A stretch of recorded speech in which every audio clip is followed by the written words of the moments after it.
네, 안녕하세요. 우리 이번 시간은 2024년 교양지도사 2차 지문관리 기출문제 같이 한번 풀어보는 시간이고요. 전반적인 문제들로 봤을 때는 가장 기본이 돼야 되는 지문관리의 기본 이론 내용들을 위주로 해서 문제들이 꽤 곡지각이 출제가 됐어요. 그래서 가장 기본 이론들에 대해서 계산보다는 서술형 문제 위주로 해서 자신이 알아야 되는 내용들을 미리 기본적으로 공부하고 들어가서 간략히 기술할 수 있었으면 문제 없지 않았나 싶어요.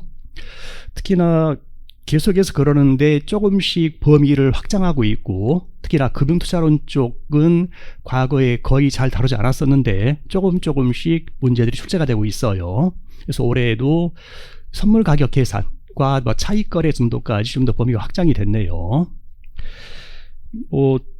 다만 이제 문제들이 그렇게 내용 자체가 어렵지는 않았다 하더라도 중간중간에 자료가 좀 불분명하게 나왔던 자들이 있어요. 그게 좀 수험생 입장에서는 곤란하지 않았나 싶고요.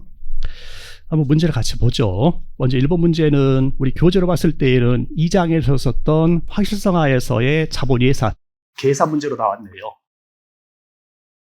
자, 계산 봤을 때 우리가 먼저 최초에 투자하는 시점이 있고 이후 1년 후, 2년 후 쭉 가서 내연수 말까지 현재 1번 문제는 내연수가 5년짜리인 투자안이고요. 우리 발생될 현금 흐름 관련해서는 매년도의 증분, 영업현금으로 발생하게 될 거다. 혹시나 문제 언급이 없었다 하더라도 걔는 매년 말 발생 가정하는 게 일반적이다 라고 했었죠.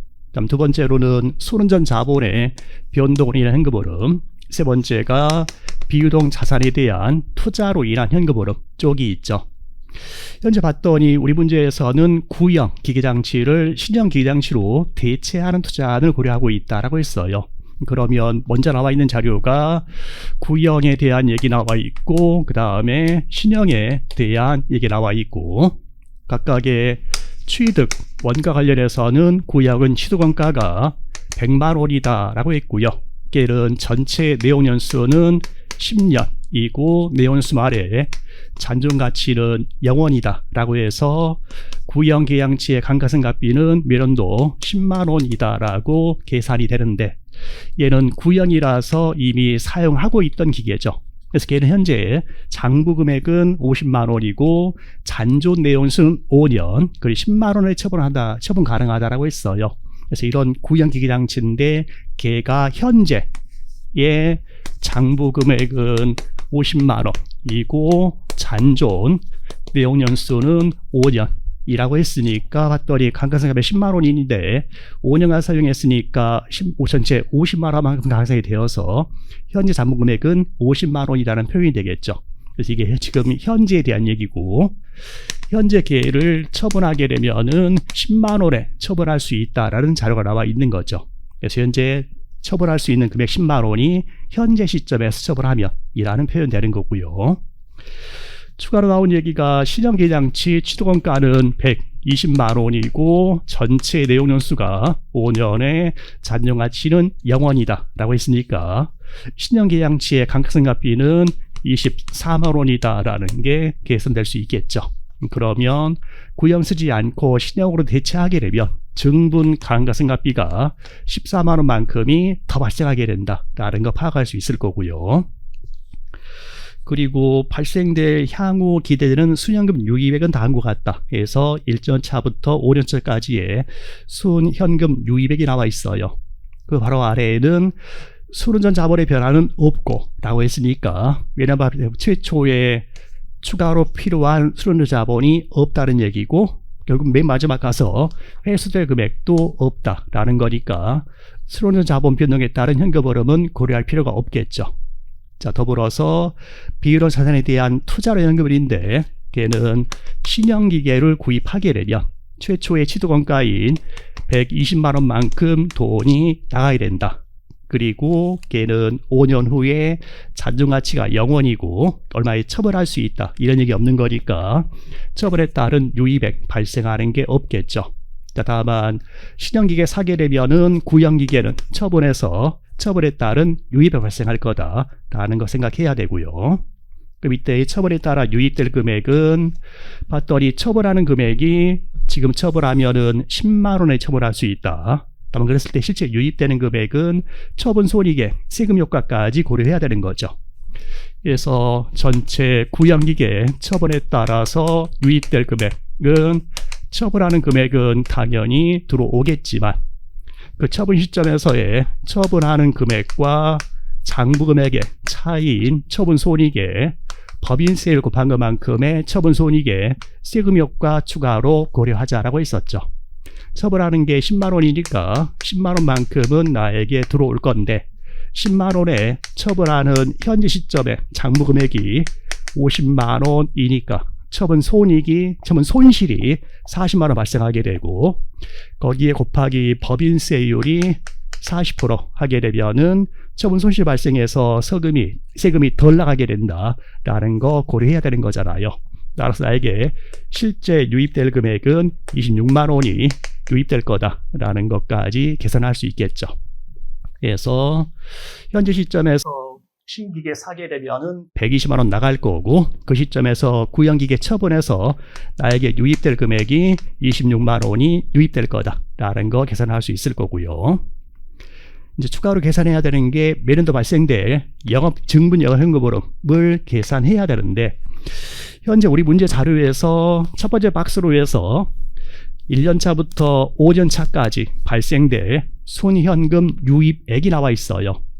그 순현금 유입액을 어떻게 해석을 할 거냐라는 게 일단 문제가 되겠네요. 이 순현금 유입액이 실제로 그냥 매년도에 유입될 전체 금액을 얘기하는 거냐라고 했을 때에 그렇게 해석하게 되면 문제가 아주 단순해지는 건데 그 단순하게 갔을 때에는 현재 물음 1번에서 배점이 12점이다라는 게 문제가 돼요. 이 12점은 뭔가 우리가 계산할 게 많다는 거죠. 근데 단순하게 그냥 매년도에 유입될 금액, 진짜 이 금액이 거기 나온 숫자다라고 생각하면은 너무나 단순한 문제가 된다. 그래서 제가 해석하기에는 이런 순현금 유입액이 우리가 영업현금흐름 계산할 때에 현금 들어오는 수익에서 현금 나가는 비용 빼고 곱하기 일반 법인세율에다가 직무감가상각비의 감수 효과 추가로 고려하자라고 했잖아요. 물론 이게 증분, 현금 들어오는 수익, 증분, 현금 나가는 비용. 자, 거기에서 일종의 우리가 얘기하기에는 증분 현금 영업이익이라고 했던 부분, 그게 지금 순현금 유입액으로 제시가 된 게 아닌가라고 해석이 돼요, 저는. 그래서 증분 현금 들어온 수익에서 증분 현금 나가는 비용 뺀 거, 이게 순현금 유입액. 자, 그리고 현재 우리 문제 첫 번째 박스에 나와 있는 그 순현금 유입액이 현금 들어오는 수익 증가분에서 현금 나가는 비용 증가분을 뺀 우리 배웠을 때의 현금 영업이익이라고 했던 부분, 걔를 순현금 유입액으로 표현한 것 같아요. 자, 그래서 1차 년도에 증분 영업 현금흐름이라고 하게 되면은 1차 년도에 순현금 유입액이 38만 원, 거기에 곱하기 일마의 법인세율은 40% 플러스 감가상각비의 감수 효과인데 증부감가상각비가 14만 원 이라는 거 고려하게 되면은 1차 년도에 증분 영업 현금흐름 계산되는 게 28만 4천 원이고요. 그리고 2차 년도에 증분 영업현금흐름이면은 2차 년도에 순현금 유입액이 45만 원 제시가 돼 있고 나머지 부분은 그냥 똑같겠죠. 그랬더니 2차 년도에 증분 영업현금흐름이 32만 6천 원 같은 형태로 해서 3차 년도, 4차 년도, 5차 년도에 증분 영업현금흐름이 순현금 유입액은 3차 년도에 52만 원, 4차 년도에는 60만 원, 5차 년도에는 65만 원 들어가게 되면 각각의 영업현금흐름이 계산되는 게 36만 8천 원, 41만 6천 원, 그리고 44만 6천 원까지 계산이 되겠네요. 그래서 하나 문제가 좀 불분명했던 게 문제 제시된 자료인 순현금 유입액이 무엇을 의미하느냐 였을 때 제가 봤을 때는 이 숫자를 준 게 아니고 얘를 자료에서 준 거다라고 해석이 된다 하는 부분이고요. 했더니 연차별로 봤을 때에 매년 발생될 정부양 현금 흐름이 1차년도에는 28만 4천 원, 2차년도에는 32만 6천 원, 36만 8천 원, 그리고 41만 6천 원, 44만 6천 원까지 가는 게 매년도에 발생될 증분 영업 현금 흐름이죠. 우리 1번 가로 1번에서 요구사항이 연차별 현금 흐름을 대체 시점과 1년차부터 5년차까지 각각 구하시오 라고 했으니까 대체 시점에서는 나가는 게 94만 원 나가게 되고, 그리고 나머지 1차년도부터 5차년도까지는 다 그냥 영업 현금 흐름만 발생하는 형태가 되는 거죠. 그래서 이렇게 보여주는 게 표로 보여주는 게 낫지 않을까 싶어요. 그래서 대체 시점 1차년도 말, 2차년도 말, 3차년도 말 쭉 그냥 똑같은 숫자로 써주면 되겠죠.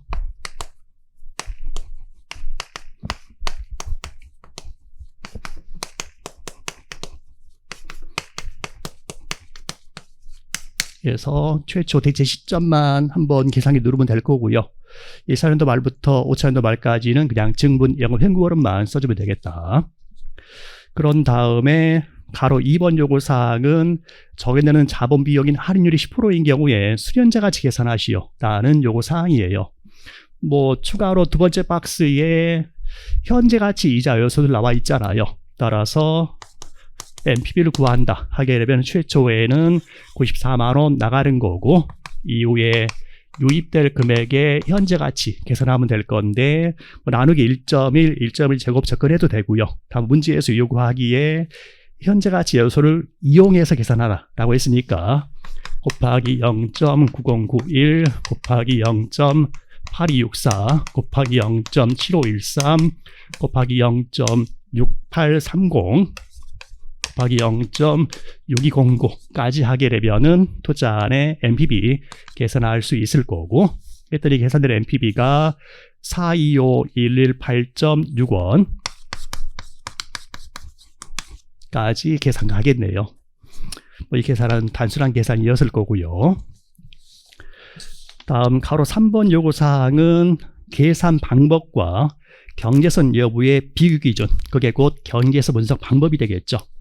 곧 의사결정 기준이 될 거고, 자, 그거의 관점에서 경제방법의 순현재가치법과 내용설법을 서술하고 순현재가치법이 보다 우월한 이유를 세 가지 제시하시오 라고 했으니까, 굳이 한다면은 첫 번째가 NPV법에서 계산은 우리 그냥 다 기본 알고 있는 거죠.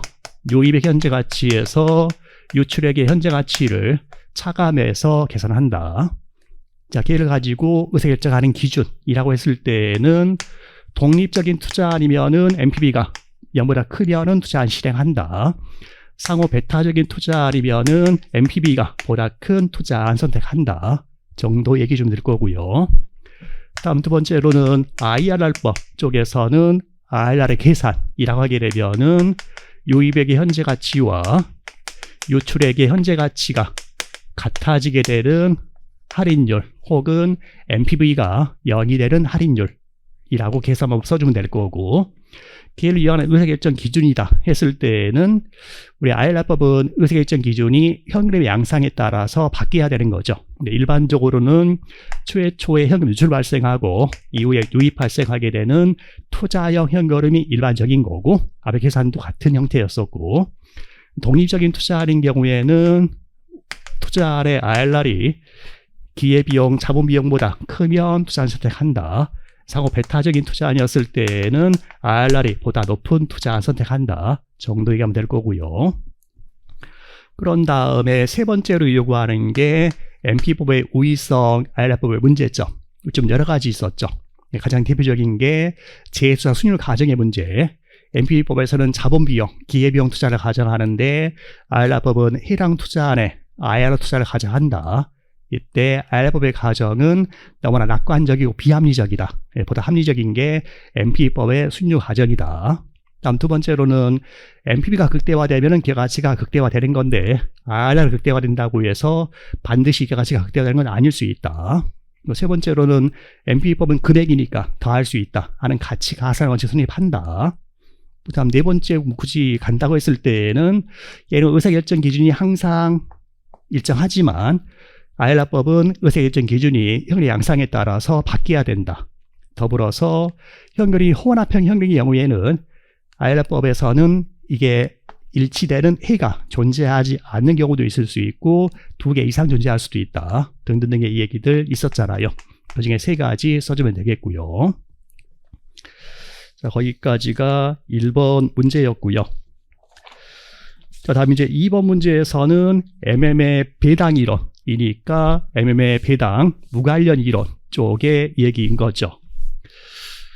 부채 사용하지 않는 무부채 기업을 가정했고 그 무부채 기업의 자본 비용이 20%다라는 얘기 있고 발행지수는 100주이다.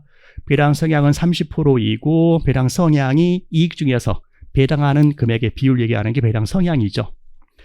당기 순이익은 80만 원 예상하고 있고 배당 직전에 예상되는 주가는 주당 12,000원이고 배당한 후에 당기 순이익과 동일한 금액을 투자할 계획이다. 몰입에 답하시오. 가로 1번에서 MM 배당 이론을 설명하시오. 자, 문제가 크게도 나왔어요. 첫 번째가 MM의 배당 무관련 이론 쪽의 얘기고 쓰려면 또 한이 없는 거죠.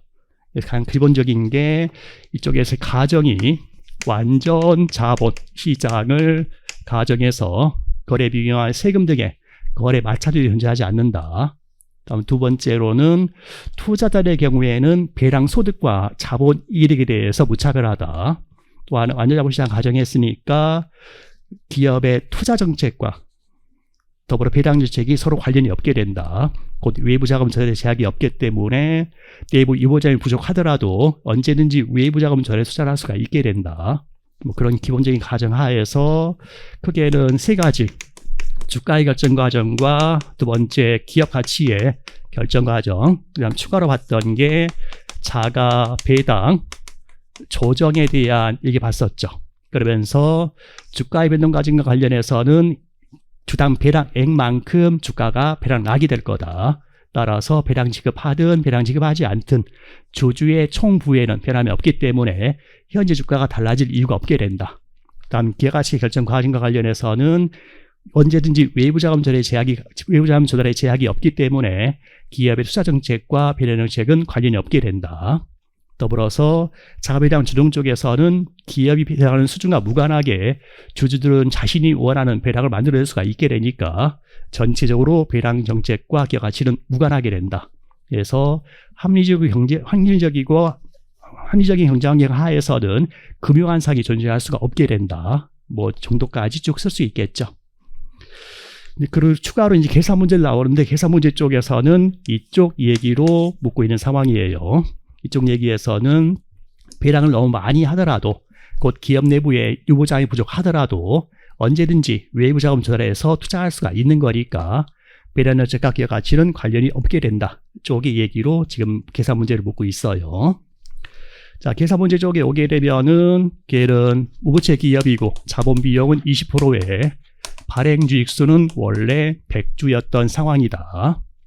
걔가 당기 순이익이 발생할 건데 80만 원의 당기 순이익이 예상이 된다라고 표현했어요. 그 당기 순이익 일부는 배당을 하게 될 건데 배당 성향이 30%라고 표현했으니까 80만 원 당기 순이익 중에서 배당할 금액은 24만 원만큼을 배당하게 되면 나머지 금액이 기업 내부에 유보가 되는 거죠. 그래서 유보되는 금액이 56만 원이 유보가 될 거다. 자, 더불어서 배당 직전에 예상되는 주가는 주당 12,000원이다. 그래서 그게 곧 배당 부주가가 될 거예요. 배당 부주가인데 그게 12,000원인데 그게 예상되는 주가다 라고도 표현을 했어요. 그렇게 되면은 현재 당기순 80만 원이 지금의 당기순이익이 아닌 거고 곧 올해 말에 예상되는 당기순이익이 되는 거죠. 그리고 올해 말에 배당하기 직전에 주가가 12,000원으로 예상된다라는 얘기예요. 그래서 현재 시점이 있고 1년 후 시점이 있는데 그 1년 후 시점에서 예상되는 당기순이익이 80만 원. 거기에서 배당할 건데 배당하기 전에 1년 말 시점에서의 예상되는 주가가 12,000원이다 라는 표현이 되는 거예요. 현재 우리 문제에서는 이렇게 예상되는 이다 라고 표현했기 때문에 그걸 1년 말 시점으로 해석을 해야 된다.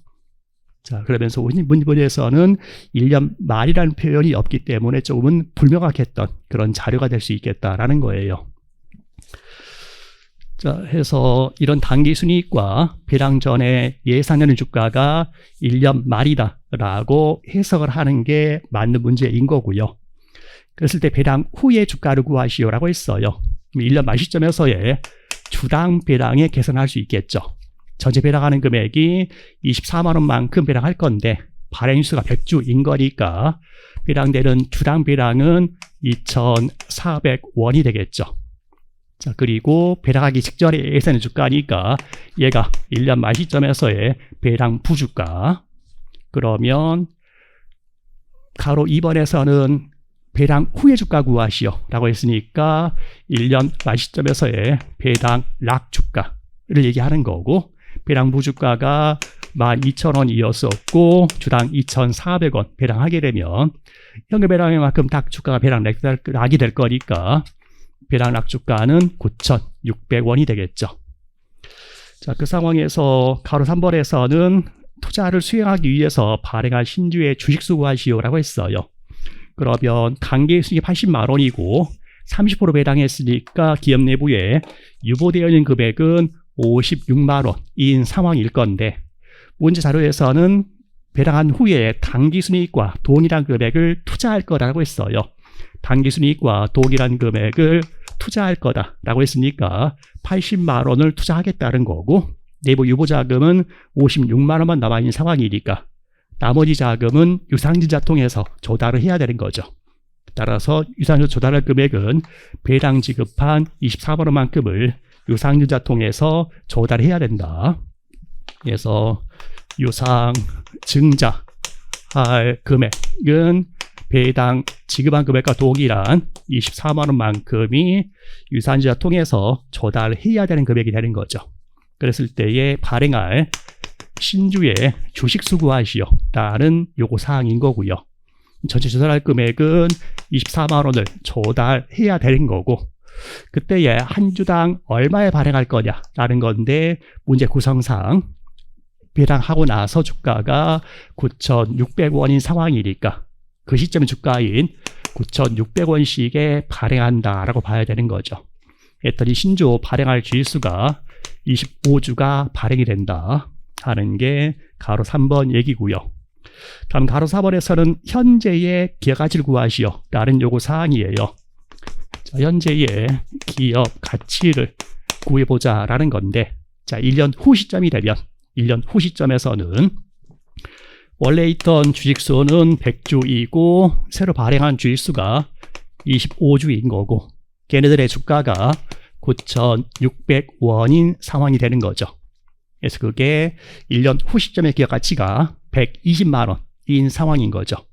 자, 그 120만 원은 이 과정이 없었다 하더라도 배당하기 전에 주가는 12,000원이었었고 그때 주식수가 100주였었으니까 이런 과정이 없었더라도 기업 가치는 120만 원이었던 상황.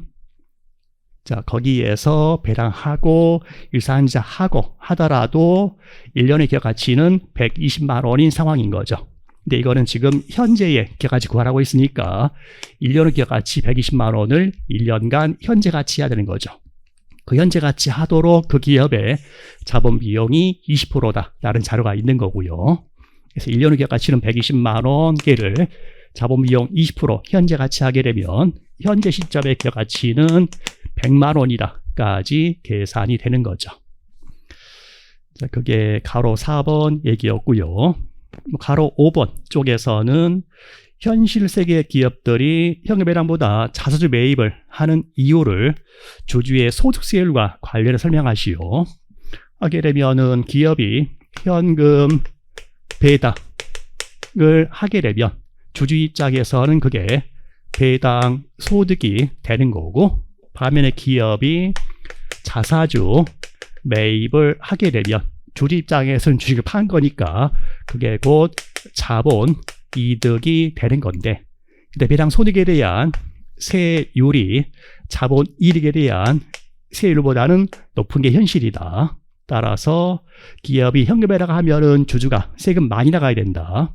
따라 자사주 매입이 그러한 주주의 배당 소득세를 회피하기 위한 수단으로 이용될 수 있다. 그래서 그게 현금 배당보다는 자사주 매입을 하는 이유 쪽에서 세금과 관련된 얘기다라고 할 수 있는 거죠. 자, 거기까지가 2번 문제였고요. 다음은 3번 문제고, 3번 문제에서는 먼저 가로 1번에는 재무관리의 기능에 대한 얘기를 묻고 있죠. 크게 봤을 때에는 가장 기본적인 건 두 가지죠. 자, 그게 자본 조달을 어떻게 할 거냐, 주한적 자본 가지고 어떻게 투자할 거냐 하는 게 이 투자 쪽이 자금의 운용 관련된 얘기, 또한 이쪽이 자본의 조달 관련된 얘기죠. 투자 결정, 자본 조달 결정 관련해서는 조달된 자금이 있었을 때에 그걸 어떠한 자산에 투자할 거냐, 그 자본 예산 쪽과 관련되어서 어떤 자산에 투자하느냐에 따라서 결국 그 기업의 자산의 수익성이 달라지게 되고 영업이익이 달라지게 된다.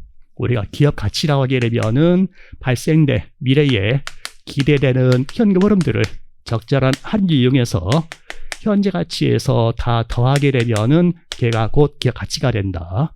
특히나 어떤 자산에 따라 투자했느냐에 따라서 기업의 현금 흐름이 달라지게 되는 거니까 이 자산에 대한 의사결정할 때에는 되도록 수익성 높은 자산에 투자해서 미래에 현금 유입액이 증가시킬 수 있게 되면은 기업 가치가 커질 수 있게 되는 거니까 투자 결정 쪽에서는 결국은 기업의 최적적인 자산 배합에 대한 결정을 하는 게 재무관리의 기능이다. 더불어 이러한 기업 가치를 극대화하려면은 현재 가치한 할인율인 자본 비용을 최소화해야 된다. 따라서 자본을 어떻게 조달하는 것이 전체의 자본 비용인 가계비 자본 비용을 최소화해서 기업 가치를 극대화할 수 있는 거냐 하는 최적적인 자본 구성에 대한 결정을 하자라는 게 재무관리의 기능.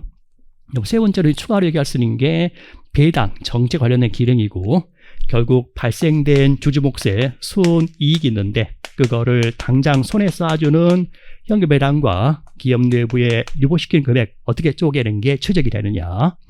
이래 배당을 당장 지급하게 되면 대표적으로 주주가 좋아할 거다. 또한 당장 주주의 손에 주어지는 거니까 주주의 불확실을 감소하게 된다.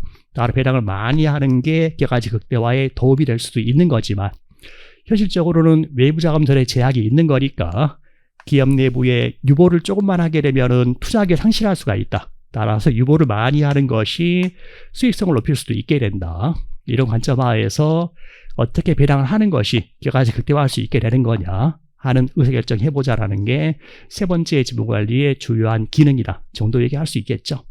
기본적으로 많이 들었던 얘기들이니까 간략히 쓸 수는 있었을 거예요. 다음 가로 2번은 우리가 재무관리 맨 처음에 할 때 하는 얘기죠. 재무관리의 목표에 대한 얘기고, 그 중에 먼저 했던 얘기가 이익의 극대화는 타당하지 못하다라는 얘기 했었죠. 자, 그 회계 이익 극대화의 문제점 세 가지 서술을 하시오 했고요.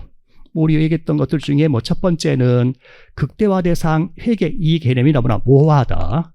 영업 이익의 극대화인 거냐, 당기 순이익 극대화인 거냐, 혹은 주당 이익 극대화인 거냐 라는 게 너무나 모호하다는 문제점이 있다.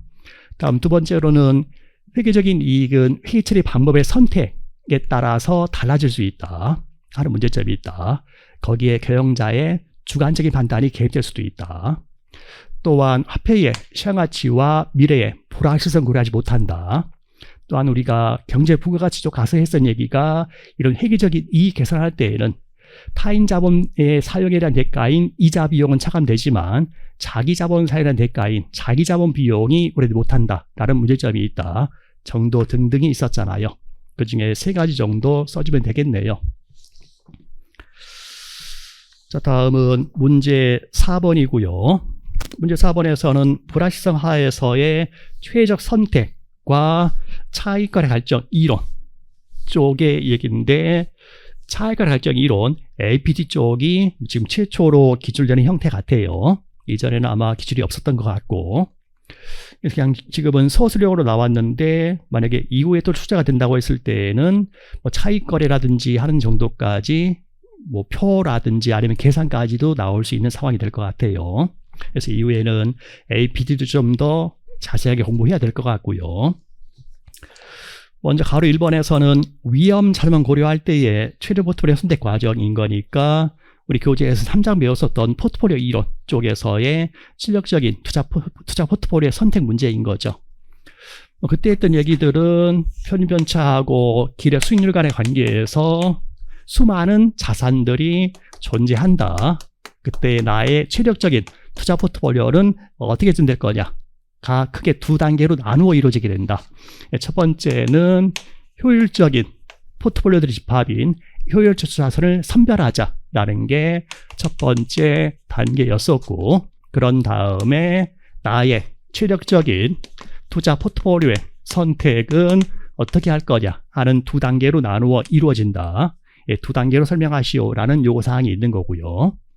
이때 우리가 먼저 포트폴리오 이론에서는 위험 자산들만 고려를 했을 때의 효율적인 애들을 선별하는 단계에서는 지배 원리가 적용이 된다 하면서 위에 회피형 투자를 가정했을 때에는 기회대순위를 동일했을 때에는 위험이 작은 게 좋은 거고 위험이 동일했을 때에는 기회대순위 높은 게 좋은 거다. 그래서 우리가 그림으로 갔을 때는 1번과 2번 섞고 2번, 3번 섞고 쫙 섞게 되면은 우리의 전체 투자 기회 집합이 나오게 되고, 거기에서 지배 원리를 만족하는 가장 효율적인 애들은 글로벌 MVP 위에 있는 애들이 가장 효율적인 애들이 된다. 그래서 나왔던 게 마코위치의 효율 투자선. 자, 그거는 어떤 투자자의 주관적인 VNP 정도와는 관련이 없게 된다. 일단 먼저 가장 지배를 적용해서 가장 효율적인 포트폴리오 집합인 효율 투자선을 먼저 찾아내자. 그런 다음에 두 번째 단계에서는 나의 주관적인 EMP 정도를 반영해서 이걸 많이 싫어하는 값은 이러한 포트폴리오, 위험을 덜 싫어하는 을은 이러한 포트폴리오를 선택하는 게 최적이 된다. 그때는 자신의 주관적인 EMP 정도가 반영이 된다. 이제 이 정도로 가면서 이렇게 위험 자산만 있었을 때는 개별적인 투자자들의 최력적인 위험 자산 포트폴리오가 서로 다르게 결정이 된다. 까지 갔던 게 위험 자산만 있을 때 얘기. 반면에 가로 2번에서는 무위험 자산도 존재하면 쪽의 얘기가 사전 나왔었던 CAPM 쪽의 얘기까지 가는 거죠. CAPM 얘기 쪽에서는 역시나 똑같이 1단계는 효율적인 포트폴리오 집합을 선별하자, 2단계는 취력적인 나의 투자 포트폴리오를 선택하자로 구분이 되는데, 이때 1단계 역시나 지배 원리가 적용이 된다. 다만 그랬을 때에 무위험 자산이 존재하게 되면 그때는 효율적인 포트폴리오는 결국은 CML 상에 있는 포트폴리오들이 효율적인 애들이다. CML을 선별하자는 얘기가 되는 거고, 걔는 결국은 시장 포트폴리오를 찾아내자라는 단계가 된다. 그게 곧 무위험 자산과 결합했을 때에 부담하는 위험 한 단위당 위험이 극대화되는 애를 찾자는 얘기라서, 무위험 자산이 존재하게 되면은 결합시켰을 때에 부담하는 위험 한 단위당 위험이 극대화되는 딱 접하는 데 있는 포트폴리오인 시자 포트폴리오를 찾아내자라는 단계가 된다. 그러면서 위험을 많이 싫어하는 애든 적게 싫어하는 애든 최적적인 위험 자산 포트폴리오는 시자 포트폴리오로 다 동의를 하게 된다. 거기까지가 1단계. 그다음 2단계에서는 나의 최적인 포트폴리오는 나의 주관적인 VMP 정도를 반영해서 위험을 많이 싫어하는 값은 이러한 포트폴리오, 위험 덜 싫어하는 을은 이러한 포트폴리오가 최적이 된다. 그때는 자신의 주관적인 VMP 정도를 반영해서 무위험 자산과 시자 포트폴리오에 대한 투자 비율을 서로 달리 갈 수가 있게 된다. 다만 그렇더라도 모든 애들의 최적적인 위험 자산 포트폴리오는 시장 포트폴리오로 동의를 하게 된다. 정도까지 얘기 가는 게 가로 2번의 얘기가 되겠네요. 다음 가로 3번에서는 APT에서의 차익거래의 정의를 제시하고 자본시장의 수요 공급의 원리에 따라서 균형 상태에 도달하게 되는 차익거래 과정을 설명하시오 라는 쪽의 요구사항이네요. 먼저 갈게 차익거래라는 거에 대해서 설명해라 라는 거고, 시장이 균형을 이루려면은 일몰일가의 법칙이 성립해야 된다. 일몰일가의 법칙이 성립하지 않는 불균형 상태이면은 그때에 순 투자 금액에 부담이 없이 추가적인 체계적 위험에 부담도 없이 플러스의 차익을 추구하는 거래가 차익거래다라고 할 수 있겠죠. 그래서 일몰일가의 법칙 성립하지 않는 불균형 상황에서 순 투자 금액의 부담 없이 곧 내 돈 나가는 거 없이 추가적인 위험 부담 없이 곧 위험의 변화 없이 플러스의 차익을 추구하는 거래가 차익거래. 다음 두 번째로는 균형에 도달하는 과정과 관련해서는 시장이 불균형이면 그때는 상대적으로 가격이 과대 평가가 된 애가 있으면 가격 과대가 된다는 것은 기대 수익률이 상대적으로 낮은 애. 자, 걔는 안 좋은 애니까 걔를 매도. 없으면 공매에서 유입되는 자금으로 상대적으로 가격이 과소평가되어 있는 애. 걔는 상대적으로는 기대 수익률이 높은 애를 매입하는 거래를 하게 된다. 자, 그랬을 때에 이러한 차익거래 발생으로 인해서 상대적으로 가격이 과평가될 때에는 매도하는 거니까 걔의 가격은 하락해 내려가고 곧 그 말은 기대 수익률은 상승해서 올라오게 되고 사실 가격이 과평가된 애는 매입하는 거니까 매입을 하게 되면 걔의 가격은 상승해 올라올 거고 기대 수익률은 하락해 내려가서 결국은 각각의 자산들이 서로 불균형이 발생하지 않는 궁극적으로는 위험 한 단위당 위험 프리미엄이 같아지게 되는 균형 상태에 가게 된다 정도까지 얘기할 수 있겠죠. 자, 다음은 문제 5번이고 문제 5번 쪽이 지금 선물 쪽으로 해서 현물 선물 등가식을 이용한 근형 선물 가격의 계산부터 시작이 되는 얘기가 이쪽 문제로는 선물 쪽의 얘기로는 최초에 기출된 문제예요. 자, 그 중에서 현재의 주가, 곧 현물 가격이 10,000원인 상황이고 1년 만기의 선물 가격은 1,800원인 상황이고 그 1년 후 시점에서의 예상되는 주가인 거니까 1년 후 시점에서의 예상되는 기대 현물 가격은 9,800원인 상황이다라고 했네요. 그러면서 연간 무위험이 3%인 상황이고 가로 1번에서는 주식의 선물 가격과 1년 후에 예상되는 주가 간의 관계, 그래서 선물 가격과 기대 현물 간의 관계에 대한 가설의 내용을 설명하시오라고 했어요. 이 가설 쪽에서는 첫 번째가 기대 가설에서는 얘네들이 같아야 된다. 두 번째 콘텐츠 가설이 얘가 더 높아야 된다. 세 번째 정상적 백오션 가설에서는 얘가 더 낮아야 된다 하는 상황인데 현재는 선물 가격이 기대 현물 가격에 비해서 더 높은 상황이에요. 그렇다면 지금은 콘텐츠 가설이 성립하는 상황이다. 자, 아마도 과거에 기출이 없었으니까 거의 대부분 공부하지 않았던 내용이었다고 생각이 좀 되는데 이외에는 이쪽도 좀 공부를 해야 될 것 같아요. 그래서 콘텐츠 가설 쪽에서는 미래의 선물 만기 시점에서의 예상되는 현물 가격은 예를 들면 100원인데 이때에 선물 거래하는 애들이 얼마의 가격에 선물 계약을 체결하겠느냐 쪽의 얘기들, 그 중에서 콘텐츠 가설이 성립하는 상황이다 라고 하게 되면은 이 선물을 매입하겠다는 애가 좀 더 비싸게 주고라도 매입하겠다 하는 상황이 된다. 그래서 예를 들면은 미래에 현물을 매입할 예정에 있는 사람이 있다. 그 사람은 미래 현물을 매입해야 되는데 이 매입할 때에 그 가격이 상승하면 비싸게 사야 되니까 안 좋은 상황이 될 수 있다. 그때는 이러한 현물 가격에 상승될 위험을 부담하고 있는 상황, 그 상황에서는 미래에 그 1년 후의 가격이 100원으로 예상된다 하더라도 그 단순한 우리의 예상치일 뿐이니까 나는 매입을 해야 되는데 예상과 달리 이게 가격이 훨씬 올라가 버리면 위험하다. 그런 위험을 없애기 위해서는 예상하는 가격보다 조금 더 비싸게라도 매입하는 계약서를 쓸 수가 있게 된다. 자, 그런 상황이 콘텐츠 가설이 성립하는 상황이고요. 현재 우리 문제 자료가 그렇게 콘텐츠 가설이 성립되는 상황의 숫자로 나와 있는 케이스네요. 자, 그게 가로 1번 얘기였었고, 다음 가로 2번에서는 현물선물 등가식에 근거해서 균형 선물 가격 계산하고 차익거래 과정과 결과를 설명하시오.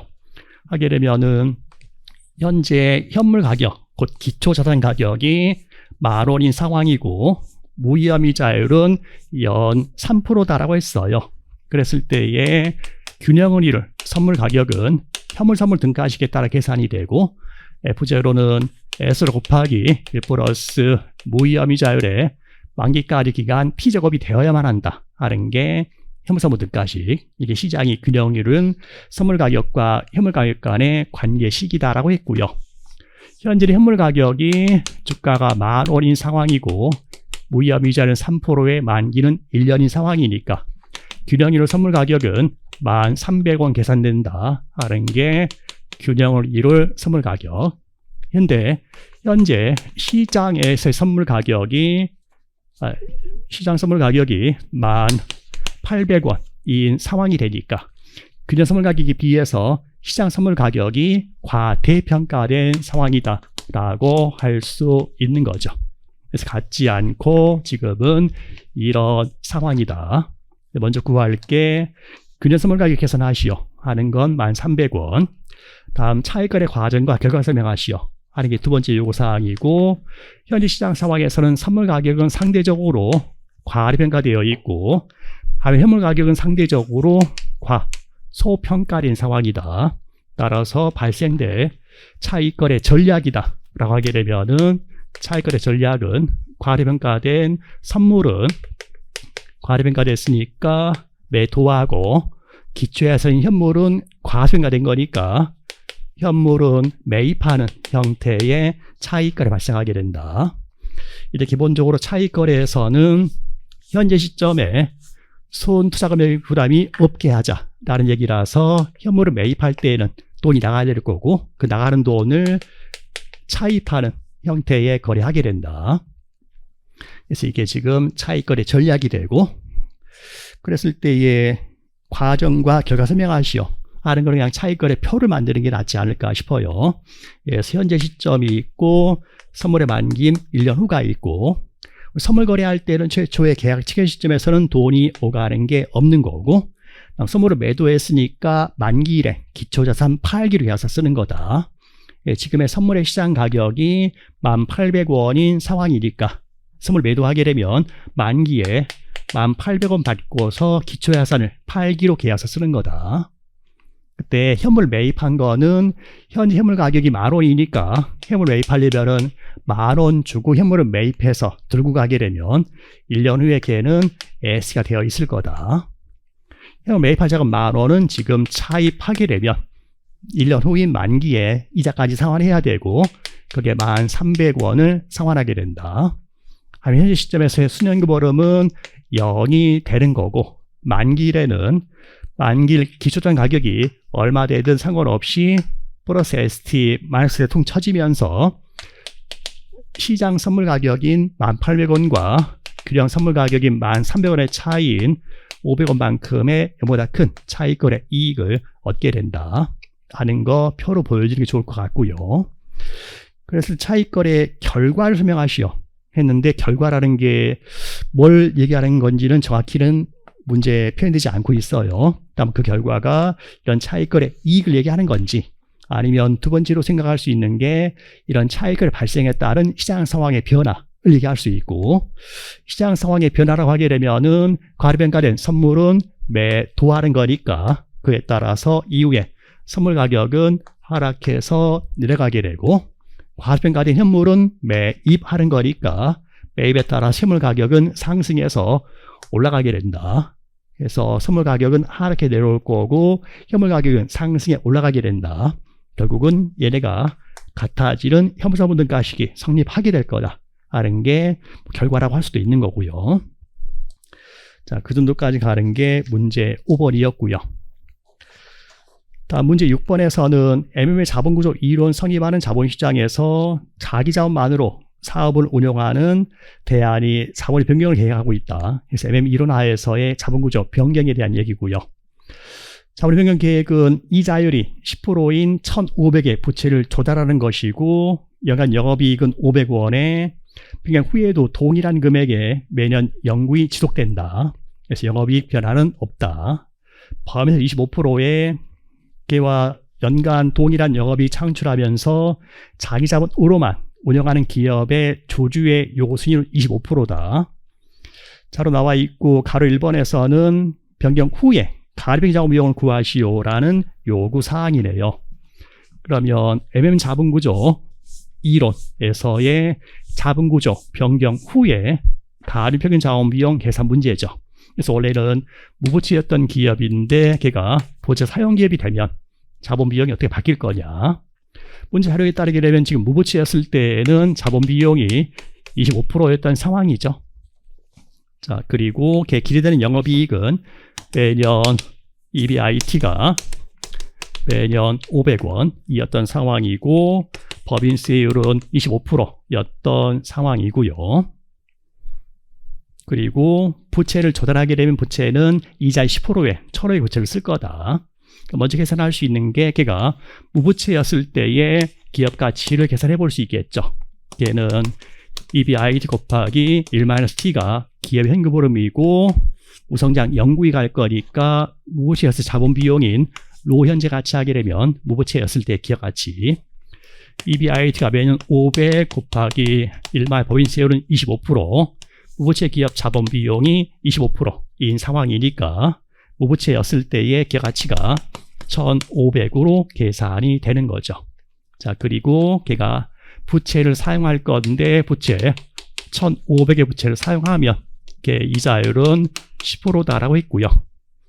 변경된 후에 기업 가치는 얼마가 될 거냐 하는 얘기인데요. 얘도 문제가 조금은 부정확하게 나와 있어요. 불분명하게. 얘가 기존에 있었던 기업이 무부채인 기업의 경우에는 기업 가치가 1,500이었던 상황. 무부채였을 때의 기업 가치가 1,500이니까 자기 자본 가치도 1,500이었던 상황이죠. 자, 그랬을 때 걔가 1,000원의 부채를 차입해서 부채 사용 기업이 되겠다라는 건데 일반적인 것은 총 자본 규모에는 변함이 없는 그 차입한 부채를 가지고서 자수를 매입해서 총 자본 규모에는 변함이 없는 자본 변경이 일반적인 상황이죠. 현재 우리 문제에서는 부채 차입 얘기 나와 있는데 자수주 매입 얘기는 안 나와 있는 상황이에요. 그래서 문제가 좀 더 불분명해지는 거예요. 이제 우리가 기본적으로 알고 있었던 얘기로 가게 되면은 총 자본 규모에는 변함이 없는 자본의 변경이다라고 하게 되면 그때는 변경된 후에 보조 사용자 가치는 무부채였을 때 가치 외에 이자 비용 감시 효과 현재 가치가 더해지겠죠. 무부채인 경우의 가치가 1,500 계산이 되었고 부채를 쓰는 게 1,500이니까 곱하기 법인세율 25% 하게 되면 변경된 후에 부채 사용자 가치는 1875로 계산이 돼요. 근데 만약에 그게 아니고 단순하게 부채만 차입했다 하게 되면 부채만 단순히 차입하게 되면은 부채가 1,000원만큼이 더 들어오는 상황이 되는 거죠.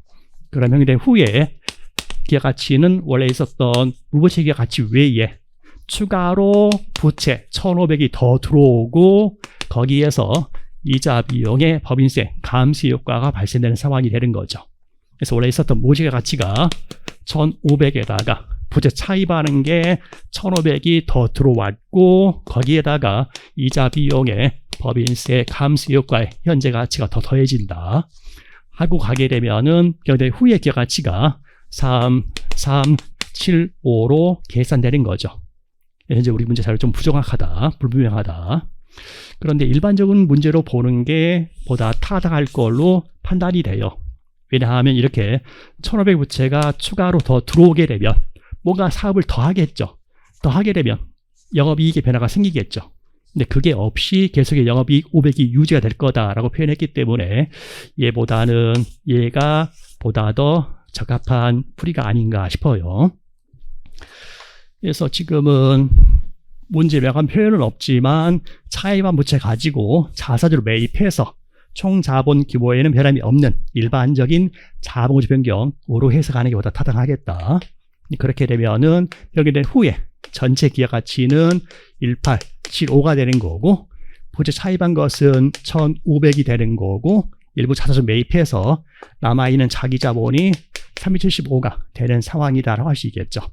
그랬을 때에 급보조 사용 기업의 가중평균 자본 비용을 계산해라라는 요구 사항이죠. 현재 MM 이론 선입하는 거니까 MM식으로 하게 되면은 로 곱하기 1-t 곱하기 V분의 B로 접근할 수 있겠죠. 무부채인 경우에 자본 비용이 25%였고요.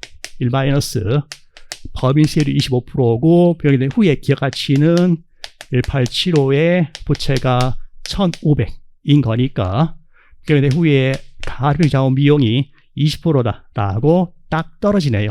그래서 지금 이렇게 가는 게 맞지 않을까 싶어요. 만약에 이걸로 접근했다라고 하게 되면 가중 평균 자본 비용이 계산되는 게 로 곱하기 1 법인세 곱하기 전체 기업 가치가 3375에다가 부채가 1500 되는 거니까 계산하게 되면 0.22로 가게 돼요. 숫자를 봤을 때는 얘보다는 얘가 맞는 게 아닌가 싶은 거죠. 그래서 얘로 갔어야 되겠다라고 저는 좀 판단이 되는 상황이고요. 여기는 후의 기업 가치는 1875, 부채가 1500이니까 가중 자본 비용은 20%로 계산되는 상황으로 판단이 됩니다. 다음은 가로 2번에서는 MM 자본율에 따라서 기업가치 극대화가 발생하는 비용을 상충 이론까지 발생하시오. 하게 되면 MM 63년 수정 이론에 따르게 되면은 VL은 VU 플러스 B 곱하기 T가 된다. 부채를 더 많이 사용하게 되면 이자비용 감소 현재 가치가 더 커지게 되는 거니까 기업 가치가 커지게 된다. 따라서 MM 63년 이론에 따랐을 때는 기업 가치 극대화하려면 최대한 부채를 많이 써야 된다라는 게 결론인 건데 거기에 현실적으로 추가적인 비용 고려해서 상충 이론 관점에 설명하시오. 하게 되면은 상충 이론 쪽에서는 법인세율 존재에 따라서 발생하는 이자 비용, 감소 현재 가치만큼은 기업가치 긍정적 효과인 거지만 부채 많이 썼을 때는 파산 비용이 발생할 수도 있다. 그러면 부채, 사용자 가치는 무거운 가치 외에 발생될 이자 비용, 법인세 감소 효과의 현재 가치만큼은 긍정적 효과인 거지만 반면에 기대 파산 비용의 현재 가치만큼은 기업 가치에 부정적인 효과를 가져올 수가 있게 된다. 긍정 효과와 불용 효과가 모두 존재하게 된다라는 게 상충 이론 쪽 얘기. 그때의 최적인 기업의 자본 구조다 하게 되면은 부채 한 단위 추가 사용에 따른 이자 비용 감소 효과의 현재 가치 증가분과 기대 파산 비용의 현재 가치 증가분이 같아지는 상황에서 기업 가치가 극대화되는 최대적인 자본 구조가 달성이 된다. 이런 게 상충 이론의 결론이다라고 할 수 있는 거죠. 그래서 발생할 수 있는 비용을 설명하시고 했으니까 파산 비용 쪽의 얘기로서 기대 파산 비용의 현재 가치만큼은 기업 가치가 감소할 수도 있다 하는 얘기를 해주면 되겠죠. 자, 이 정도까지가 올해 기출 문제였었네요. 전반적으로 처음에 얘기했듯이 각각의 주제들을 거의 대부분 다 다루고 있고 더불어서 기존에 비해서 조금씩 범위를 확장해 가고 있다. 특히나 기업 금융투자론 쪽을 조금 더 공부를 해야 되는 상황이 아닌가라고 판단이 돼요. 자, 해설은 여기서 마칠게요. 수고하셨습니다.